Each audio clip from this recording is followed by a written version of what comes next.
This scene has become all too typical in Russia. Street kids openly sniffing glue. Even the camera's presence near a drab train station in southern Moscow doesn't frighten them or deter them from solvent abuse. Да все тут вот, раз, All the kids you see тут here, все me стоят, included, даже и я. sniff glue. Иногда We бывает. sniff at our mouths for the glue moment. Дышим ртом. Клей, момент. Сейчас покажу. А у вас там камера Camera, есть, take a picture of us. да? Вот он, тюбик. For 40 US cents, the price of a tube of glue, it's the cheapest drug. Under its influence, the children become easy prey for criminals. Sometimes also kids under this influence of this glue, they are very easily to commit crime or be exploited by some perverts on the street. And also sometimes they just they play on the railways or something like this, and sometimes they get killed. The number of children living on the streets in Russia has increased alarmingly in the past 10 years. There are few options for kids like these arriving at a central Moscow apartment building. But they're lucky enough to have found Hana Polak, a Polish woman who's devoted her life to helping street children. Hana helps them forget their own bleak existence. They want to do something also.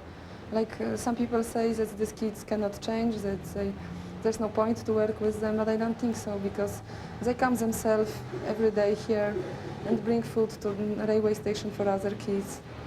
They're helping. Just back from a shopping trip. The meal must be substantial. It'll be the only real food many of these homeless kids will eat today. The street children help with everything, from the shopping to the chopping. This is Sasha. At 10, he's the youngest and has lived with the other children on the street for 3 months. Нет. Нет.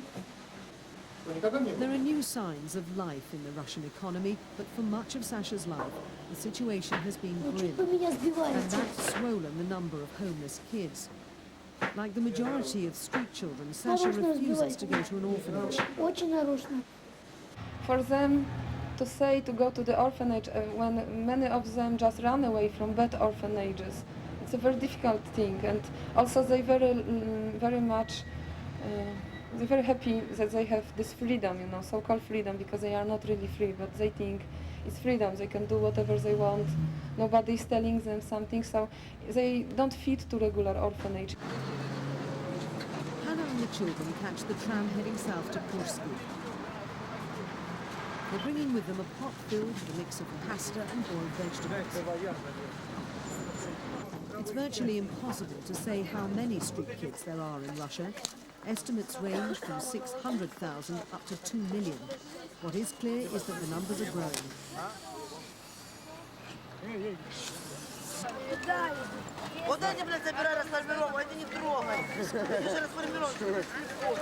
The vast majority of Russia's street children are victims of abuse or have parents with alcohol or drug problems. Стаканчик оставь, он к Юльке сейчас я приду. In a Moscow suburb, a youth offender centre. Under the Soviet Union, all street children were brought to places like this. But now police can't arrest kids unless they're actually doing something wrong. There are 6,000 to 7,000 children brought to this centre each year, with sentences ranging from 1 to 45 days. Основное это нарушение без регистрации в городе Москве находятся дети, но обязательно 16-летнего возраста, плюс мелкое хулиганство, неповиновение, различные правонарушения, связанные на железной дороге, на улицах. Здравствуйте, дети! Как самочувствие? Поднять руку, кто плохо себя чувствует. Мои дорогие! The children are 10 to 18 years old. Their health problems are often due to neglect or living in filth. To escape poverty or abusive parents, many have travelled hundreds of miles for a better life in the capital. They're then arrested for not having Moscow citizenship papers. Это витаминка. Можно пососать. Закрывай. Тоже витамин бери. Все. Старческие болезни. Мне 13. I'm 13. Ну, я просто сама, My у father меня came out of отец, как prison говорится, буянит. and he started Вернулся rows из at тюрьмы. home. И так получилось, He hit что me просто-напросто for nothing.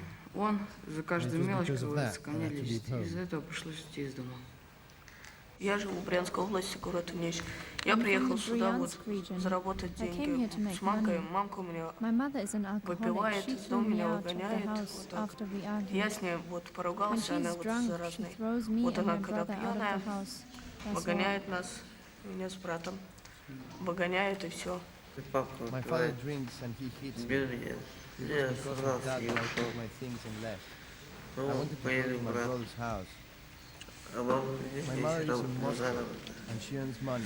That is all I know. But this centre is more prison than refuge for the street kids. Pretty much everything is done under supervision, and in the end, many will be returned to their families, like it or not. Nothing escapes the matron's attention. Да, действительно рисованы горы. Что чувствовал человек? Какие эмоции вызывает рисунок?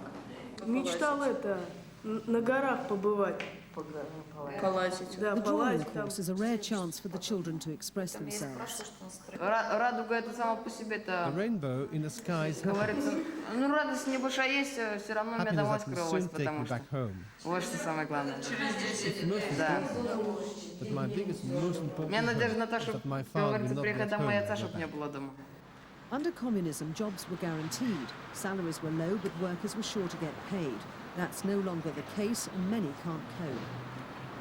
Родители оказались неподготовленными сами психологически вот к такой жизни. И они пытаются свою несостоятельность человеческую, значит, может быть, неподготовленность, может быть, физиологические свои особенности, психофизические особенности, они пытаются замаскировать вот уходом от реальной действительности, уходом в пьянство, уходом в наркоманию. Alex is 13. He's here to set up his bed for the night. For the time being, he's camped out in this central Moscow building on the 7th floor. I like staying on the 7th floor. It's much cleaner than anywhere, and it is very useful to sleep over there. It's very practical and better than sleeping down below. This one, I'll take. Tomorrow, Alex knows that the concierge will come and doubtless throw him out. He will then have to find another shelter. Boris is also 13, and he too lives on the street. This is his home, a car abandoned in a quiet square in central Moscow. Here at least he's left alone. No one will come and kick him out. Что ты делаешь сейчас?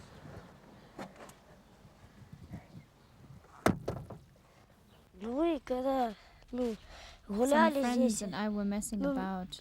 We saw this abandoned car. At the time, a chap slept here, but we kicked him out, and then I began to sleep here.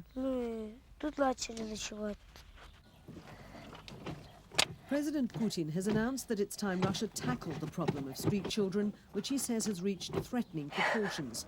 And in some parts, it suddenly seems there are fewer children on the streets. Some skeptics are already saying the problem has, in true Soviet style, been made invisible. They say children like these deserve real help, rather than being airbrushed from history.